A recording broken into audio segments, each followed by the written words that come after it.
My 19 female mom was not active in my life when I was young. She left it all to my dad. He was such a good dad too, and he did his best to make up for mom never being around. They were married, by the way. She was married to her job mostly, or always doing her own thing. Dad would try to bring us together, but she always had excuses. A year before he died, I noticed he grew more frustrated with her.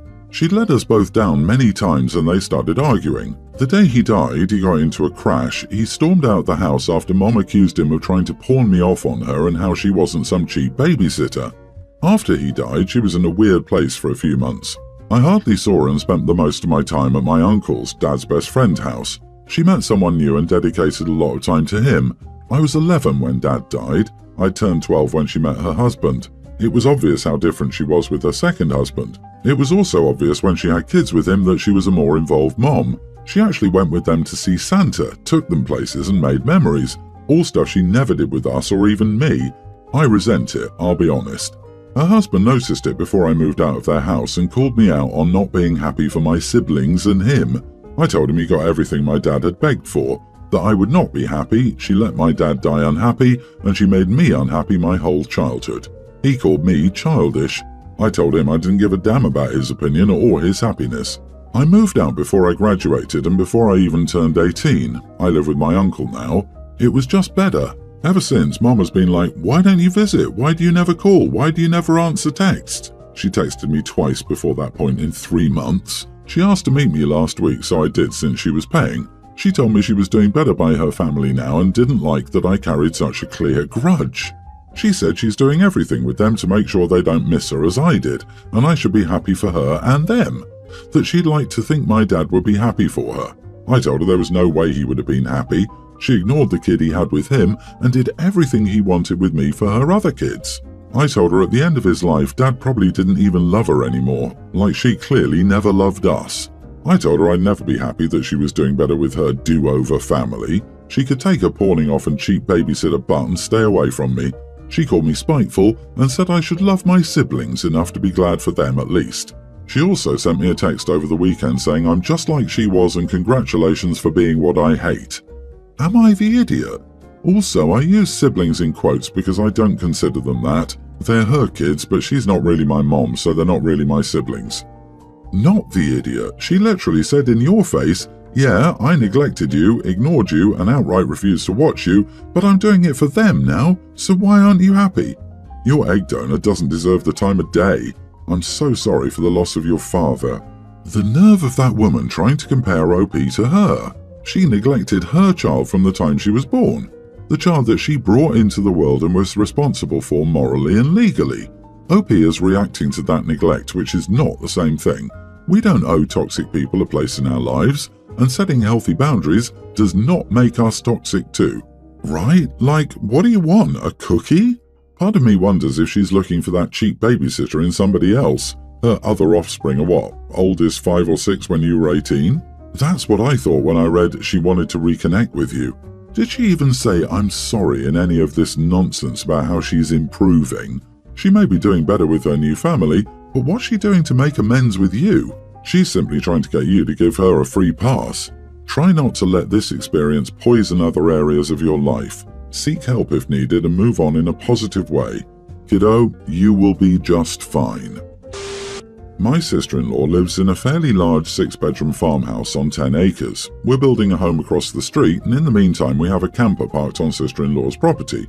The only time we go into her house is to use the bathroom or shower. We have electricity in the camper but no running water. The rest of the time we're across the street building and our kids, teen male, tween female, pre-tween male, are with us helping. We pay sister-in-law $180 a week to park our camper there, which is campground prices. Late afternoon yesterday, my sister-in-law asked us to all come inside to talk, and she pulled up her chore list with my kids' names added to it. Things like laundry, dishes, cleaning the living room, sweeping, mopping, cleaning table and countertops, garbage, returnables, even helping cook meals. We don't eat with them, etc. She said, "Does this work for you? I won't let anyone clean the bathroom because I'm the only one who does it properly." I immediately said no. My kids don't even go in her house unless they're showering or using the toilet, so if anything I'd make them clean the bathroom, not the rest of the house they don't use. I'm not going to be making them do chores to that extent for simply using the bathroom after they've been helping us all day with building our home. My sister-in-law, who works all the time, says, "The kids are in here much more than that because all my snacks are gone and I always come home to a trashed house, and I didn't before you guys started staying here." She's clearly not putting two and two together because her daughter, tween, has had consistent friends for the past 2 weeks since school let out, and her husband, 46, does nothing to parent, which I brought to her attention. My kids don't eat her food at all either. I've made a point to preach to my kids about minimizing our footprint here for this specific reason. Her trying to blame my kids for her trashed house. My husband is saying that maybe I should allow her just to add the kids to 1 or 2 chores a week to keep his sister at bay, but I've refused. We pay to be here, and we do not go indoors at all unless it's for the bathroom, as I've stated. My kids are not going to be scrubbing her house top to bottom for using a restroom, and I've since told my husband we need to create an outhouse system on our property so we don't have to go in there at all. He says I'm making things more difficult when in reality, I'm protecting my kids from being used. Am I the idiot? Not the idiot. She's either trying to get free labor or willfully ignorant of her daughter's behavior. Having your kids take turns cleaning the bathroom would be reasonable because you use that. Nothing else is reasonable because you don't use that. Try to get a porta potty or similar system in your yard as soon as possible. Do you have water in your yard running?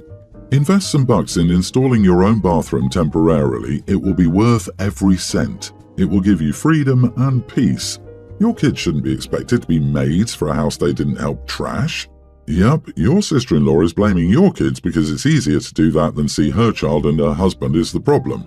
I agree with setting up something at your new property so your kids don't have to enter her house. And I don't agree with just caving to keep the peace. We all do it, but we shouldn't. Stick to your boundaries for sure. Don't let her take advantage. I, female 32, married my husband 35 6 years ago. I met him through a competitive soccer league. I played at university and he played semi-professional before he moved to North America. I tried to learn to cook meals from his country and have several cookbooks. He never complains and has praised my cooking often. We've cooked meals together for dinner parties and have no complaints. I'm currently pregnant with our first child, and his mom and sister have come over to be here for the birth and help for a while. So the problem is, whenever I'm cooking, all 3 of them have started coming in and changing stuff around. It doesn't matter if I'm making something from their country or not. They've started saying, "Oh, that heat's too high or low for this meal," and they'll change it, or adding ingredients or things like that. When my mother-in-law and sister-in-law cook, they get all offended if I offer any suggestions. My husband says to leave them alone because they know what they're doing, but he won't give me the same courtesy. So I've started walking away from the kitchen as soon as they change anything. I will simply walk out, go on the deck with a sweet tea, and enjoy the sunshine until it's time to eat. Now they're complaining that I'm making them do all the cooking and just sitting there doing nothing. I said that that was their choice to help out with that meal, and I appreciated their help. My husband says I'm being petty and vindictive, but I told him he said to let them help, so I am. I'm sitting on the deck right now watching them fight because when I walked out they forgot about the roast and now it's dry as heck. I'm thinking I might go for a drive and grab a burger while I'm out. Am I the idiot?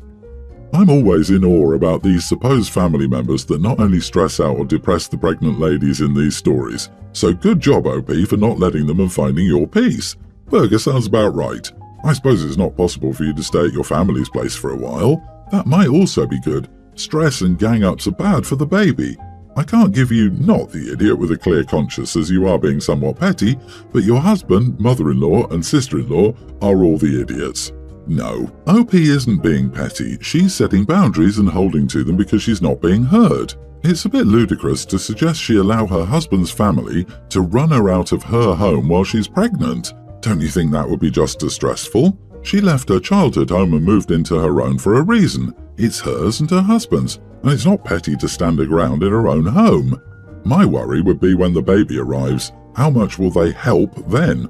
They don't sound like people that actually want to support what OP is doing and will just do what they want with her newborn. Or they'll be telling her what she's doing is wrong, or do it this way, or the famous, "When I had kids, I" statements. I'm curious about who invited who and how that all played out.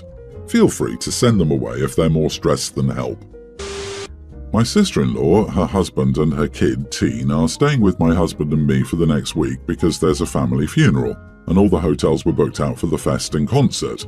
We have a big farmhouse, so it's not a big deal, but sister-in-law is very opinionated.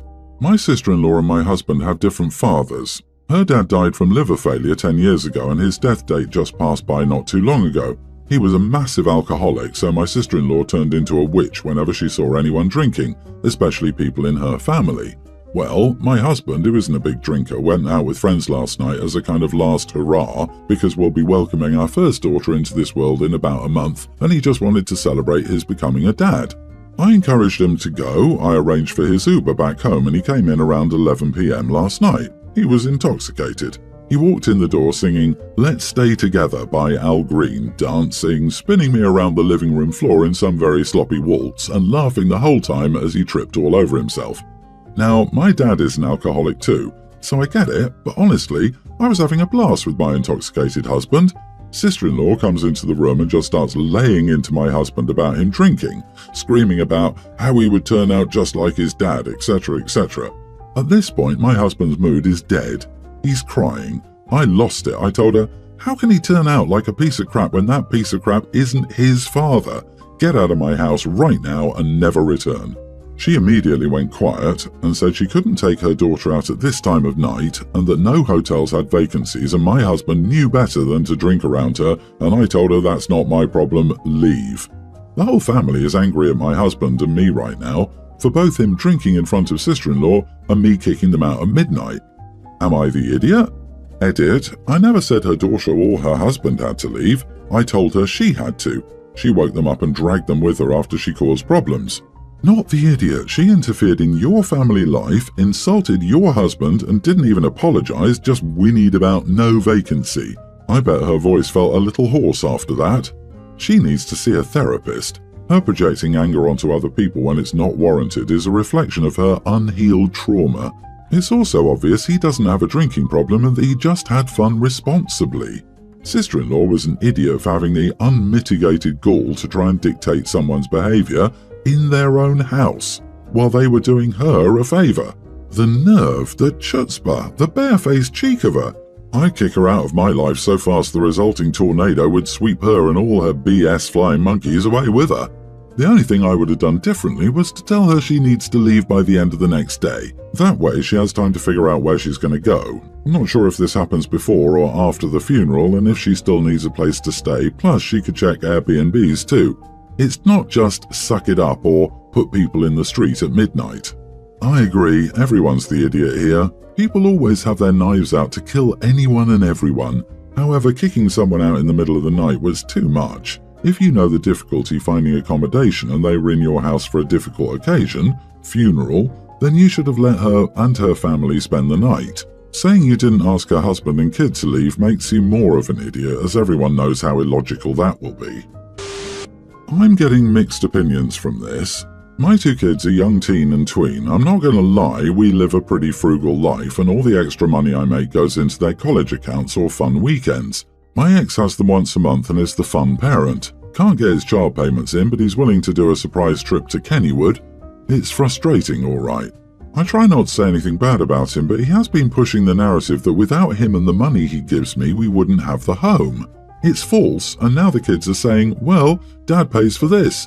My last straw was when the kids told me Dad pays for the home. So I pulled up my budget spreadsheet, and it includes all the stuff that he pays for. So child support, and he hasn't paid for the past 2 months.